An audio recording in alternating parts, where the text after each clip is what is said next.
So ayun mga idol, good morning. So isang mapagpalang araw sa inyong lahat. At syempre, welcome back dito sa channel ko. So ayun, tatlong araw di tayo nakauwi dito sa bahay. So grabe yung mga damo natin, ang bilis yumabong.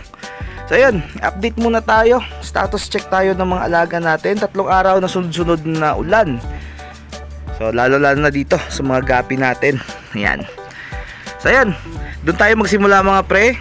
Check natin yung status nila hanggang dun sa harvestin natin na PKBM. So let's go. So ayan, unang-una nating i-check yung mga gapi natin dito sa gallons. Ayan. So ito, nilagyan ko to nung nakaraan. Sa stable na yung tubig. So yung mga gapis natin dito, ayan, nasisigla pa rin.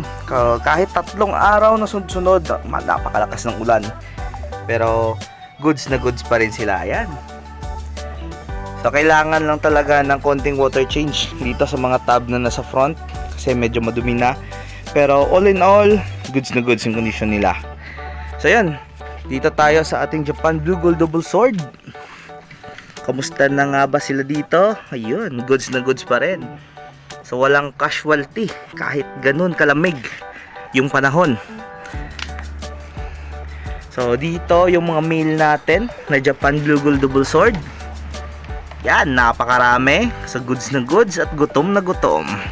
Pero hindi muna tayo magpapakain kasi mamaya maglalagay ako dito ng asin para na rin sa kanilang vitamins. Ayun.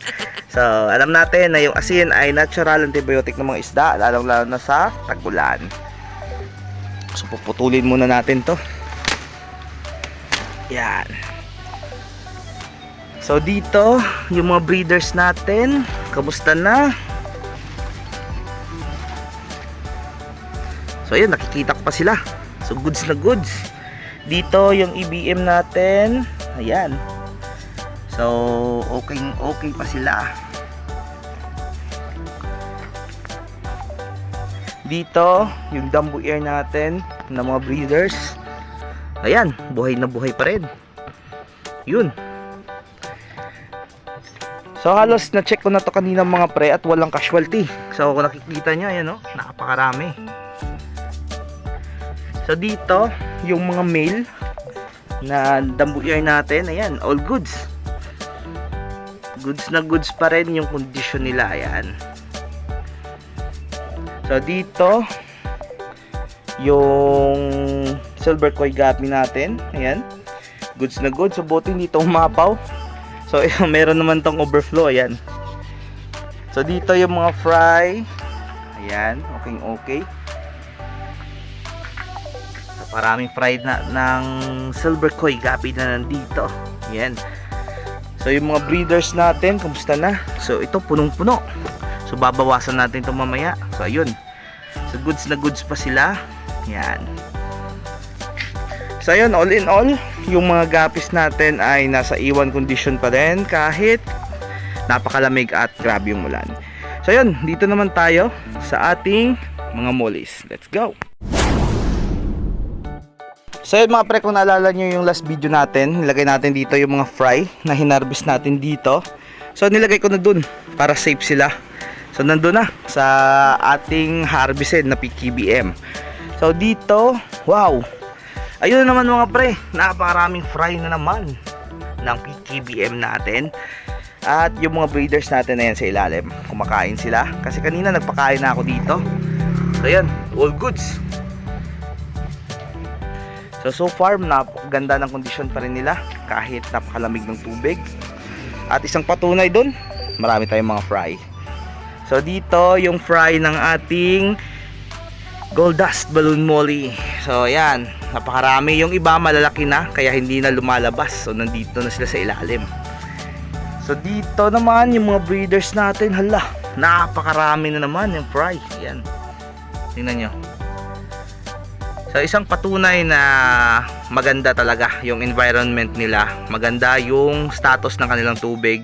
Dahil kahit napakalamig, sobrang buhos ng ulan, tatlong araw, pero goods na goods, nagpo-fry pa rin sila. So dito yung mga kal natin, yung mga long body na PKBM, pero magaganda pa rin yan. Ayan. So nandito lang sila So dito, ito yung harvestin natin. So malapit na. So assorted mollies. So mga kaibigan natin, no, na gustong mag-avail pang sidewalk o pang masa talaga. So napakarami itong mga pre. Estimated nasa more or less nasa between 600 siguro 700 pieces. So nandito pa. Ayan, no. So yung mga fry na yan, yan yung isusunod na i-grow out natin. So ayan, yung gagawin natin nga pala sunod na araw, ito i-harvest natin tong gold dust molly natin, yung mga kal, yung mga long body. So ilalagay natin sa pet shop para maibenta. At syempre ito, pagkatapos nito lalagyan natin ng tubig at ito naman yung i-harvest natin. So marami dito mga pre. Subukan natin buksan. So ayan. So dito tayo kukuha ng PKBM na pa-out natin. So mahirap, hindi makita. Pero malalaki na to mga pre. Breeder na yung iba. Yo, ang lalaki na oh. So dito tayo kukuha ng pang-out natin. Ayan. Focus natin. Yan oh. Yan, magaganda yung katawan.